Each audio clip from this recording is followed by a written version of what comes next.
এই প্রজেক্ট বা প্রকল্পটা আসলে এই মুহূর্তে এই বর্তমান সরকার এবং যারা পরিকল্পনা করছেন তাদের কাছে যে প্রকল্পটা আছে সেইটার এই মুহূর্তে এতটা ইম্পর্ট্যান্ট মনে হচ্ছে না, যার জন্য এটাকে একটা প্রতীকী বরাদ্দ বলে, এই 1 টাকা ইজ নট এ ম্যাটার, এটাকে একটা প্রতীকী বরাদ্দ দিয়ে এই প্রকল্পটাকে রেখে দিল সরকার।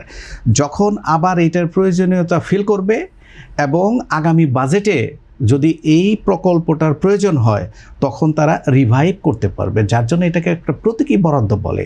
এইটা যে কোনো বরাদ্দ না, এটা সবাই জানে, বাট এটা প্রায়োরিটি বেসিসে দেয়, নানা রকম প্রায়োরিটি। তাহলে এটা রাখারই বা দরকার না, রাখার কারণে বললাম এটা চলমান রাখলো, প্রয়োজনে সেখানে আবার পুনরায় বরাদ্দটা বাড়াবে। তখন সঠিক প্যাড আর সঠিক তথ্য দিয়ে এসব সামলে নিব এক হয়ে। Monalisa sanitary napkin. ওই যে থোক বরাদ্দ একটা জায়গা আছে, থোক বরাদ্দ, তারপরে এডিবির যে বরাদ্দের 300 কোটি, ওখান থেকে প্রয়োজনে আরও টাকা এখানে প্লেস করবে তখন, যদি এটা প্রয়োজন মনে করে। তখন আপনি যদি বরাদ্দ না রাখেন তাহলে এই প্রকল্পটা বন্ধ হয়ে যাবে। তো এইটাকে একটা প্রতীকী বরাদ্দ বলে, প্রতীকী বরাদ্দ দিয়ে এটাকে রেখেছে, এইটাকে আবার রিভাইভ করা সম্ভব হবে।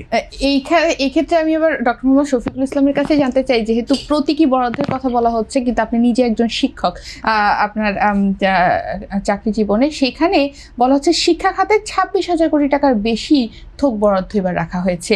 এর ফলে শিক্ষা খাতের প্রকল্প নির্বাচন কি নমনীয় হবে বলে আপনি মনে করেন? এবং বাংলাদেশের শিক্ষা খাতে আমরা গত কয়েক বছরে দেখেছি এক্সপেরিমেন্টটাই বেশি হয়েছে, সেই জায়গায় আসলে এই থোক বরাদ্দ কি শিক্ষা খাতের কতটুকু মানদণ্ড উন্নয়ন করতে পারবে বলে আপনি মনে করেন?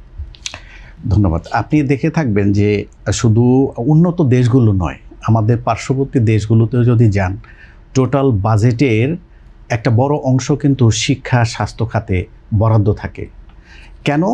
এই শিক্ষা এবং স্বাস্থ্য খাত হচ্ছে মানব সম্পদ উন্নয়ন।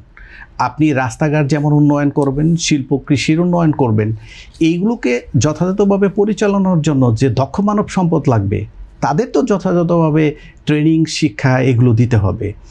তো এইটা যে 26,000 কোটি টাকার কথা বলেছেন, আমাদের দেশের একেবারে প্রাইমারি লেভেল থেকে শুরু করে বিশ্ববিদ্যালয় পর্যন্ত এটা যতটা প্রয়োজন তার প্রয়োজনের তুলনায় অপ্রতুল, প্রয়োজনের তুলনায় এটা কিছুই না।